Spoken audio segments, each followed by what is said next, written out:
Hey, everybody. Welcome to the Awakener podcast. It's great to be with you. We have a great episode for you today. We're going to talk about all the stuff that's happening in the world. Obviously, a lot of people know that something's going on. If you don't know what something is going on, you're probably not going to be around because you've taken 10 vaccine shots by now. But we'll get to that at a later time. So first thing you have to do is go to TheAwakener.ca. It's one word, TheAwakener.ca. The reason why is because everything is laid out for you there. What's happening is very complicated. It's very difficult to explain it to you. You kind of have to be really focused because nobody's telling you what we're telling you. Now, what is the matrix? What is really happening? Well, you were born into a war. So despite having, a house, a family, taking your kids to the park, having a nice, cute dog, and thinking that you live in peace, you don't. It's all an illusion. Hockey doesn't matter. Baseball doesn't matter. Everything is a giant distraction. You were born into a total all-out war or a battle between good and evil that is happening on this world. Now, two forces are vying for control of this planet. The U.S. industrial complex versus a communist conspiracy. The communist conspiracy, Iran, Russia, China, North Korea, seeks to destroy the U.S. complex and pass their kind of world government where they have complete control of every single individual, and you are nothing but a subservient citizen. And you do exactly what you're told or you're not going to be a part of this. The U.S. complex has their own agenda. They seek to destroy the other side to pass on freedom and Western values to all mankind. This is the battle that you cannot escape from, and it's detailed on this podcast and obviously TheAwakener.ca. A lot of people are warming up to that there is a war going on, and they're seeing this unfold with Israel. And we've detailed the events that are happening and why they're happening for a number of reasons. Mike's phone is blowing up in the background. If you're listening, somebody's trying to shut this podcast down, probably telling him, hey, stop it. Take that guy off the air. Actually, we are the only podcast. If you Google the Awakener podcast on YouTube, type it in. You actually see a bunch of, there's a couple of Chinese plants that have put a spin-off show of this called the Awakener podcast, where they talk about nothing but garbage, and they don't want you to actually go on this site. So if you Google the Awakener podcast, you'll see the Chinese spin-off, and it's a real story, actually, ladies and gentlemen. The real story is we're telling you the real news. So I got the Insider with me. Insider, how are you? I'm doing great, Awakener. So what is the latest in the Israel saga? I'm going to take everybody through a bunch of stuff I want to talk about. First and foremost, Israel. Everyone's kind of forgotten about Ukraine. Zelensky comes in and goes, hey, give me some money, and I'll give me some money. Everyone's forgot about Ukraine. We're on to Israel. Tell me the latest. So Israel, the best news is that the new temporary or the replacement leader of Hezbollah, like a week later after the person has been appointed, got assassinated apparently yesterday. Boom. We're waiting for verification of that. Now, Israel obviously is going gangbusters in the Middle East. The reason why I've told you this is because the events that are unfolding are because Iran and North Korea have an advanced nuclear program. So their nuclear program is far more advanced than the Western world is telling you it is. The Western world is telling you, oh my goodness, Iran is going to have a nuclear bomb in, say, 2 weeks. They've had a nuclear program since 1995. If you Google any kind of research about the fake Soviet Union collapse and Kazakhstan actually gifted Iran 2 nuclear weapons in 1992. If you were a nuclear scientist, you could disassemble these and figure out how to make a nuclear warhead in 3 years probably. So by 1995, Iran has had a nuclear program. Now, the reason that's coming and the events that are unfolding today is Iran's program and North Korea's program are very, very advanced. They have miniaturized nuclear weapons from also the loss of a few suitcase bombs by the Soviet Union. And they have advanced EMPs. Specifically, before this war happened, Iran put an EMP weapon into space, I speculate, and this has kind of been the change. Israel knows that there was an extermination war going to be pinned on it. What is happening is that Israel is expanding its borders or boundaries, preparing for this epic invasion or epic war that was going to be pinned on it. This was going to happen when something horrible happened to the U.S. complex, which caused it unable to come to its defense. This is detailed on Barack Obama's movie. He's actually written about it on Leave the World Behind, an EMP attack on America. So the events that are unfolding are because of this grandeur war. Now, the latest, obviously, give some insight in the latest that Iran has done, Insider. What's the latest what Iran has done with Israel? What, the hundreds of missiles that it threw onto Israel? Right. Apparently there's a room, there was, I guess it was two nights ago, I think now, that a bunch of missiles flew. Did they hit anything? What happened? There was some death, and there was some that the Iron Dome of the U.S. couldn't stop. or block. And yes, so there was some damage, but the majority of them, the Iron Dome was able to block off. So Israel, I guess, was going to attack. I think that Israel's going to attack the nuclear program now. It just seems to me it's the most logical step. So we've been talking about Iran's kind of nuclear program in the middle of, they have it underneath a mountain in the middle of the region. So we've been talking about that for quite some time. Now, interestingly enough, the first time that Iran sent a bunch of missiles in Israel launched one site or one missile that hit near this nuclear site right by Iran. So Iran was been on notice saying, oh my goodness, we're going to lose our nuclear program. And Israel has gone gangbusters in the region. They've gone to Lebanon now. And really you can see Iran is kind of like, they're projecting strength right now, but Iran is very, very weak right now. They're in a really, really bad spot. So they've seen how Israel has kind of expanded this war and gone into Lebanon, and they've had no choice but to launch more missiles now because, oh my goodness, like we have to prove that we're mad. Because if they don't do anything, they're going to be considered weak. Now, what is your theory on what's Israel going to do next? Is Israel going to respond to the nuclear program like we've talked about?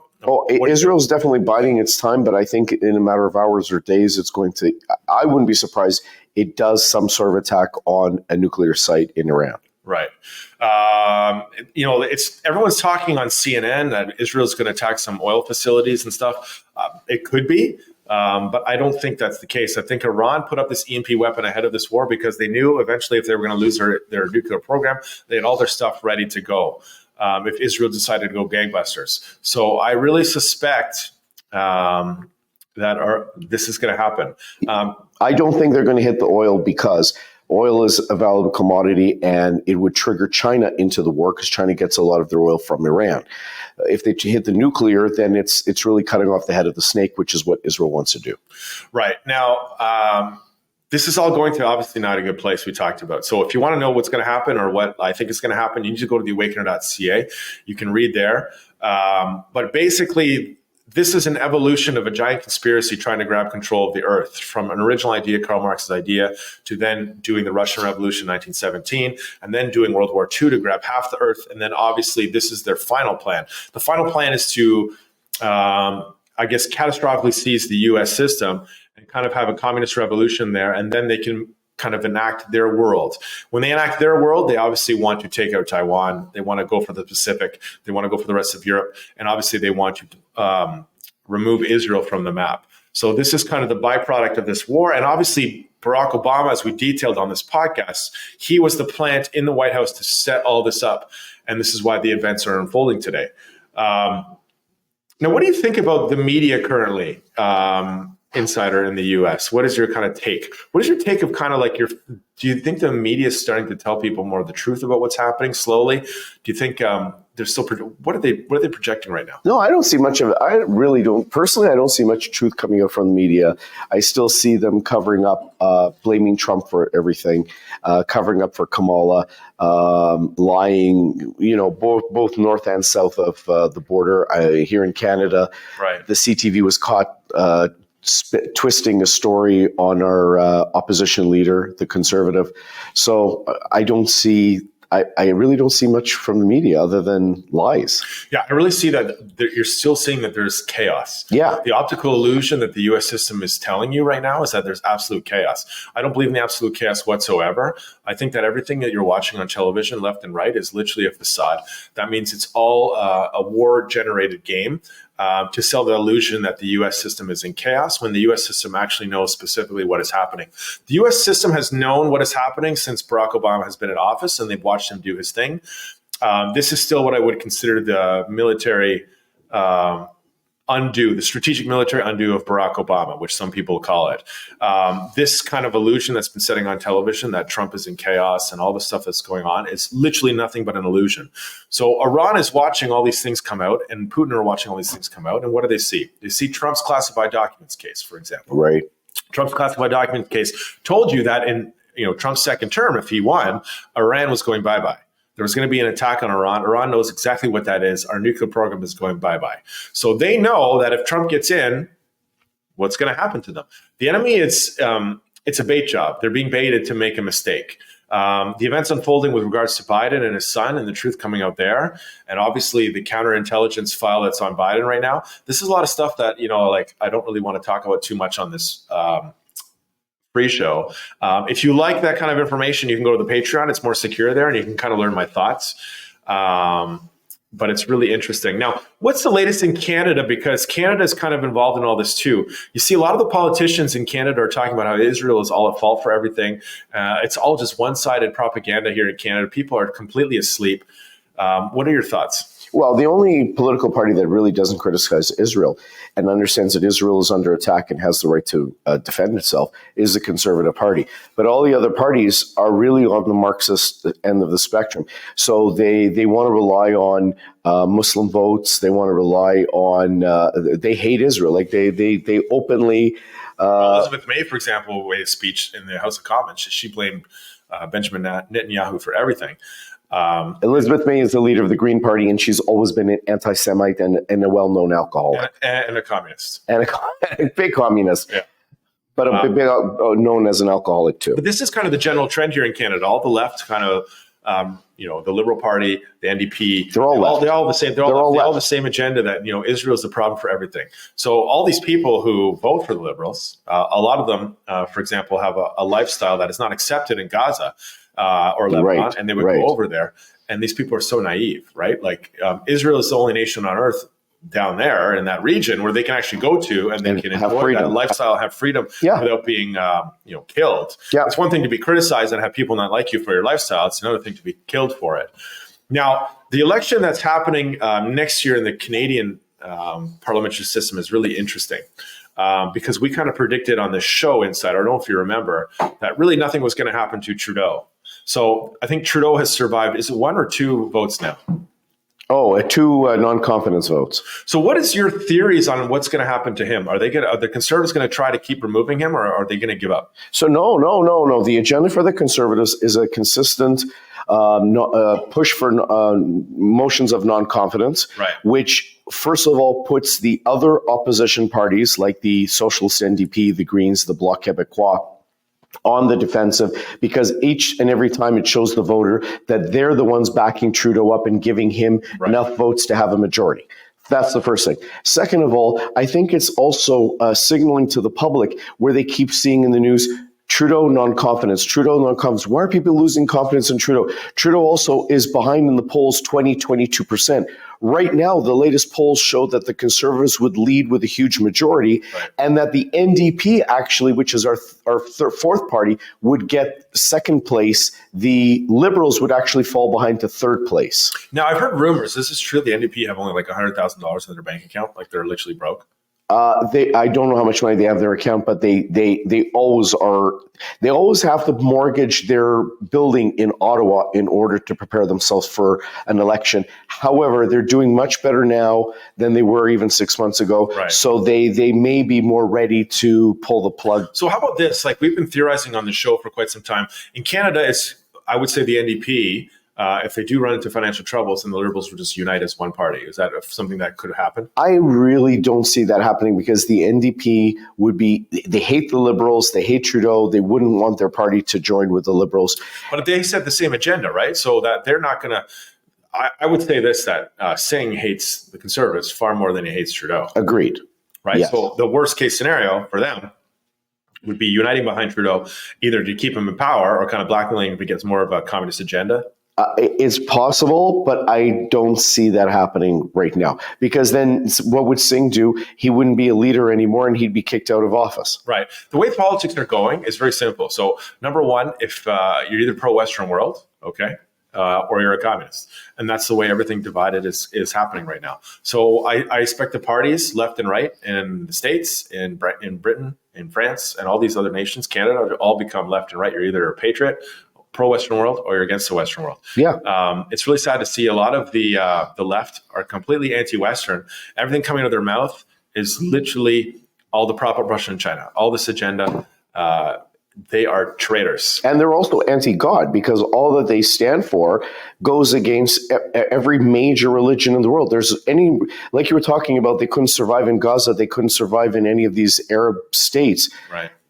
by the same token, they couldn't, all these kind of things go against biblical precepts or go against the Hindu Gitas. They go against every religion. So now, it's interestingly in Europe, for example, Britain and France. So despite all this awakening happening and people hating the left, people keep voting for the left wing in all these countries. So they say. The elections seem to me like they're more rigged than ever before. Right. I do not see for a second how the left is winning any of these elections in any of these nations. People are too awake. People hate this woke ideology. People hate all the stuff right now. So how is this even possible? To me, it just seems like the control is literally everywhere around the world. Don't you agree? Yeah, I agree with that, especially with France, because the right was going ahead with the winning the elections for the European Parliament, and then they were winning the first round of elections in France, and then all of a sudden the left united together in France, and the left won, and as if they conquered the right, which is nonsense. Now in the UK, maybe they were tired of the Conservatives, but this guy Keir Starmer now, the new Prime Minister of Labour, he's destroying, they'll arrest you if they don't like a post you make on social media. Right. Now, when it comes to the U.S., something's going to happen before the election. Everyone's trying to, make predictions. We made predictions on the last show. You can kind of see my predictions if you go to TheAwakener.ca and listen to my stuff. Have your thoughts changed for the election? Well, I think we're 40 days now? Not even 34 days, I think. So have your thoughts or your opinions changed? It has changed because, as I was saying, I think Trump's going to win. And then the last episode I was on, I'm watching, how Trump did poorly on the debate. And I said, Awakener, you probably have something here. Maybe Trump is throwing it. Maybe Kamala's going to win. So here's my thoughts. I still think the momentum is humongous behind Trump. Trump is going to win. So I've gone back to my original thoughts. However, if you look at the statistics from all the states that are borderline between battleground states, the amount of new immigrants that they've been flooding into those states and places like Minnesota where they're giving them driver's licenses and these people can potentially go and vote could change the balance of power, and Kamala could win, the Democrats could win. It's troublesome. I still think the momentum is for Trump. Trump will win. But like you've always said, if Kamala wins, the cheating is going to be so obvious it's going to be in our faces. Yeah, so there's really only a few scenarios here, okay? So never before, I think, in all of elections in America, I mean, it could be wrong, have they had a president who had one election and then did better the next election and then did better again.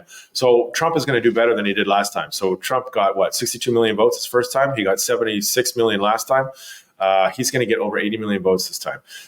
Just because everything is so, you're either awake. If you're awake, you're with Trump. If you're asleep, then you're with Kamala.